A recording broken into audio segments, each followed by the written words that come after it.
pessoal, tudo bom? Meu nome é Paulo Montanaro e neste vídeo irei falar sobre a história da animação de uma forma bastante rápida. Isso para contextualizar um pouco o tema aos longos dos últimos 100 e poucos anos e entendermos como chegamos até o momento atual, certo? Bem, produzir uma sequência de imagens para criar no espectador uma sensação de movimento não é algo exatamente novo.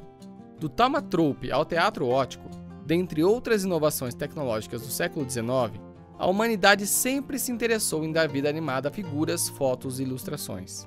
Se desconsiderarmos experiências como a Lanterna Mágica e outras antes da invenção do que chamamos hoje de cinema, a história irá nos contar que o primeiro filme de animação é Fantasmagorie, de Émile Coutet, e que foi exibido na França pela primeira vez em 1908. Em 1909, Winsor McCay leva às telas produções híbridas e uma técnica apurada alcançada por outros animadores tempos depois, utilizando pela primeira vez camadas, as chamadas layers, para cenários e personagens, dinamizando o processo de produção. Kurt the Trained Dinosaur é uma das suas mais notáveis obras. Menos de 10 anos depois, em 1917, o argentino Quirino Cristiani exibe El Apóstol em seu país, sendo considerado o primeiro longa-metragem de animação. Curiosamente, a primeira transmissão oficial de TV no mundo usou um modelo de papel machê que, mais tarde, seria um dos personagens mais reconhecidos da história da animação, o Gato Félix. Isso em 1928, algo inimaginável para uma época onde mesmo o cinema ainda buscava estabelecer a sua linguagem. Foi obviamente uma época de grande efervescência de produções para o cinema também. Podemos destacar nessa época alguns animadores pioneiros como, por exemplo, Hugh Harman e Rudolph Ising, que criaram o que mais tarde seria chamado pela Warner Brothers como The Looney Tunes, ou os irmãos Fletcher, criadores do personagem Betty Boop. Outro entusiasta de grande destaque em seu tempo foi Ub Iwerks, inicialmente sócio de Walt Disney, mas que com o fim da parceria desenvolveria personagens menos conhecidos do grande público, como Flip the Frog. Mas o grande boom popular da história da animação viria com o próprio Walt Disney, que mais tarde seria reconhecido como uma das maiores referências de todos os tempos no que tange a animação com personagens icônicos, dentre eles o Mickey Mouse, cujo curta Steamboat Bill é um dos marcos dessa trajetória. Não podemos esquecer também de como as técnicas de animação revolucionaram o cinema mais convencional.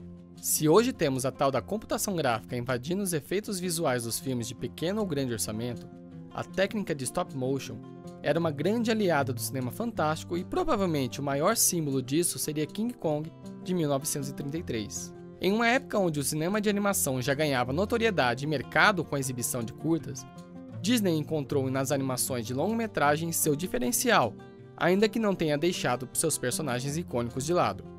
Assim, enquanto a MGM ganhava espaço no mercado com animações como Tom and Jerry e liderava o mercado de curta-metragens durante as décadas de 1940 e 1950, o pai do Mickey Mouse inova com o longa-metragem Branca de Neve e os Sete Anões, em 1937, que se torna reconhecidamente o primeiro longa de animação totalmente sonorizado da história, seguido depois por Dumbo em 1941 e Bambi em 1942. Ainda nesta primeira metade do século, ganham notoriedade a UPA, United Productions of America, e a NFBC, a National Film Board of Canada. A primeira é fundada por ex-funcionários dos estúdios Disney e que vê na animação com acetato uma nova possibilidade técnica e de linguagem na produção de animações. Trabalharam como pioneiros na animação publicitária para a recém-criada televisão e são idealizadores de personagens bastante conhecidos na época, a se destacar o Mr. Magoo e Gerald McBoing. Já a segunda é idealizada sob uma postura de liberdade de criação de sua equipe, atraindo animadores de todas as partes do mundo e se tornando um celeiro para experimentações e inovações de linguagem. Na Europa, durante os primeiros terços do século XX, foram várias também as iniciativas de construção de animações que fugiam do sistema comercial de produção norte-americana. A realidade política daquela região é facilmente identificada também na sua produção, sempre de cunho mais independente e de fortíssima temática social. A técnica de stop motion, já bem conhecida desde as experiências de Georges Méliès e dos filmes de Hollywood, ganhou força nesses países, criando um grande legado que mais tarde se tornaria a identidade dos animadores da região, influenciando artistas no mundo todo até os dias atuais, como o atuante Tim Burton. Um dos maiores reflexos desse legado na Inglaterra é a Aardman, que fez, por exemplo, Wallace e Gromit e A Fuga das Galinhas, para ficarmos nos mais conhecidos. As décadas de 1950, 1960, 1970 e 1980 marcam uma certa decadência do cinema de animação, ao mesmo tempo em que a técnica encontra na TV e no formato seriado um ótimo celeiro para a produção. Ainda que muitas sejam produzidas originalmente em película para serem exibidas em salas de cinema, é na televisão que encontram seu público, e muitas são reprisadas até hoje. Nos anos 50, surgem ícones como os Looney Tunes, com o emblemático Pernalonga como grande protagonista, e mais tarde, o Zé Colmeia em 1958. Enquanto isso, no Brasil, pioneiros como Anélio Latino Filho buscam encontrar formas de viabilizar a animação nacional. Sinfonia Amazônica, de 1953, certamente é um dos maiores expoentes desse período no país. Já nos anos 60, séries como Os Jetsons, de 62, Corrida Maluca, de 64, Os Herculoides, de 67 e Scooby-Doo, de 69, ganham vida e certamente muitos de vocês devem ter visto vários deles na TV, já que os direitos foram renovados por décadas.